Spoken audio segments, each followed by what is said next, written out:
Because we've gotten used to people just undermining laws of this country as if they don't exist. So the parties involved, Mr. Simanyoni, police, where the police, when Mr. Simanyoni boldly on air recorded declaring war on you, undermining. So what do we do? Is this the end? He can just go out and spew whatever this venom is and misinformation that he has. So and how law, do we bring him?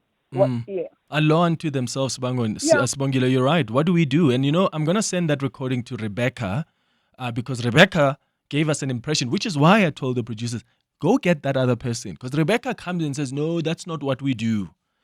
I want to send that recording to Rebecca, and I want to hear from her as the National Taxi Association. What are they going to do to a provincial leader like that, a chairperson of a province in Mpumalanga?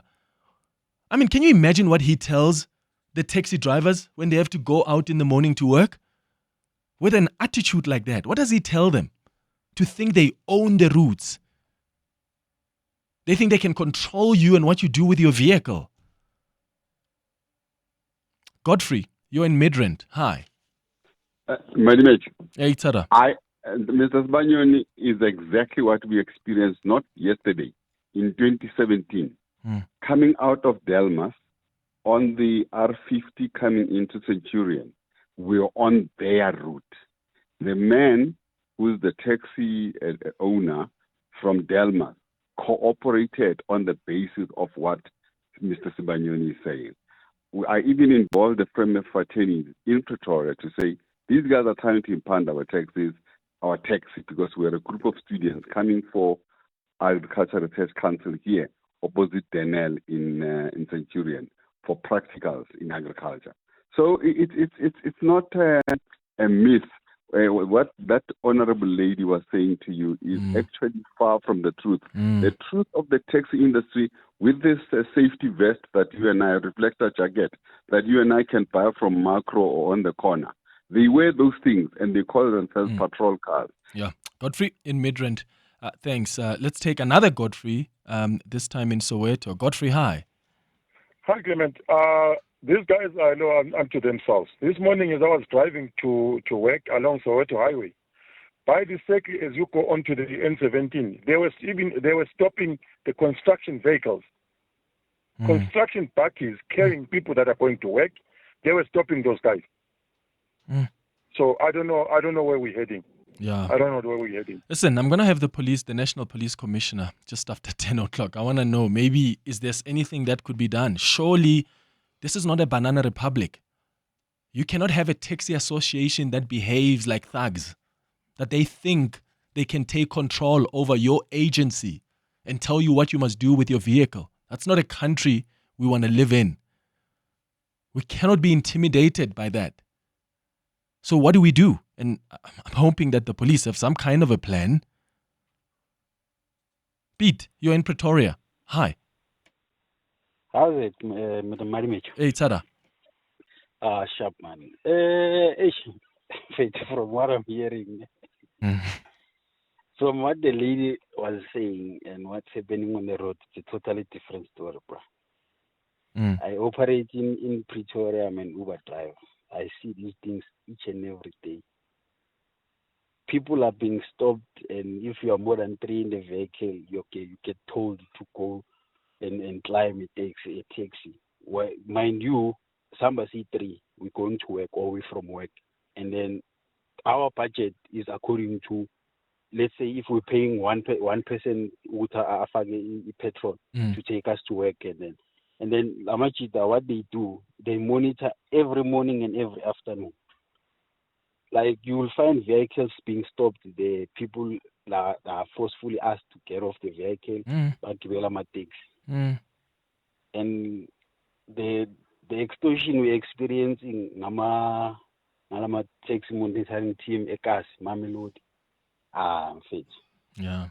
Askis, Pete, in Pretoria. And as I said, one thing I've witnessed and I've reported extensively about when I was with Eyewitness News is the violence that we have seen on on Uber drivers. That I have seen. The harassment, and it didn't stop with harassment. There were brutal killings graphic stuff. But hey, are the police acting? I think at some point there was a task team. Whatever happened to that? We cannot live in a country where you are so scared. I mean, if I'm driving at night, when I'm seeing that it's about to get dark and I see an old woman who's got so many things around them, they've got bags or grocery, I'm moved with sympathy. Because I know if it was my mother on the side of the road at that time of the day, I would love somebody else to at least give them a lift to their destination. But no, we can't. Because taxi drivers, for some reason, have the final authority on this. They are the ones who are mandated. Only them can have people in their cars. What if that woman doesn't have the 20 rand to get to the next destination? We cannot be harassed like this. I was interviewing one of the taxi association's chairperson about the harassment that South African motorists are experiencing at the hands of taxi drivers and their taxi patrollers. We've been taking calls this morning from listeners who are sharing their experiences of how they've been harassed on the road because they are told by the taxi associations that they are not allowed to give people a lift. And the taxi association tells them, where's your permit? And my understanding is that if you are using your car as a public transport system of sorts, that's when you need a permit because you're using that to generate profit. But if you are just giving somebody randomly a lift, could be a neighbor, could be your sister, could be your cousin, could be anyone for that matter, they don't have authority to come and try and demand permits from you. And I'm asking that to you because I do feel that sometimes there's a failure on the part of police to rein in the taxi drivers because the lawlessness now has completely been going on for too long and it's getting out of control where some listeners are telling us that when they find you picking up a girl and you say, that's my girlfriend, they tell you kiss her to prove it to us. Is this something that you are picking up as a problem as the SAPS?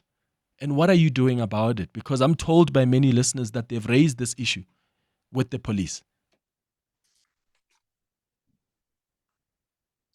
Thanks, Clement.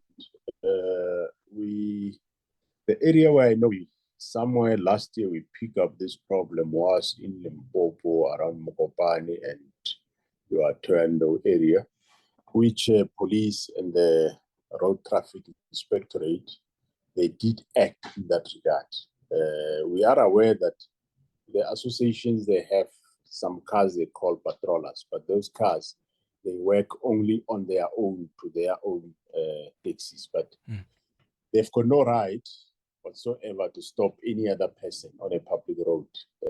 They can stop their own taxis, it's fine, but no any other public person are they allowed to stop for whether you have your neighbor or you have whoever. They just have not that right to stop people. And the areas I know we had, the problem was mostly that area of Limpopo I spoke about, and also around Tembisa.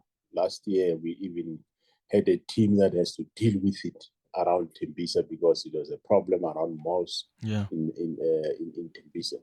And but yeah, it's a matter that I will have to take it up, instruct the provincial commissioners just to heighten again and make sure that they engage the taxi associations thereafter and make sure that these taxi people, they can stop their own taxis, you don't have a problem, but not any other member of the public driving on a public road. Mm-hmm. Yeah, because I'm glad you'll engage with the provincial commissioners as well, because I interviewed the provincial chairperson of Santaco in Mpumalanga, who was so clear in that we are not going to stop doing that. Those are our roots. And if anybody is going to come and take customers away from us, it's their responsibility to stop you and search and ask questions about whether or not you've got permits. So it looks like at national level, Santaco, when I spoke to the spokesperson, said, yeah, that's not what we're supposed to do. We agree.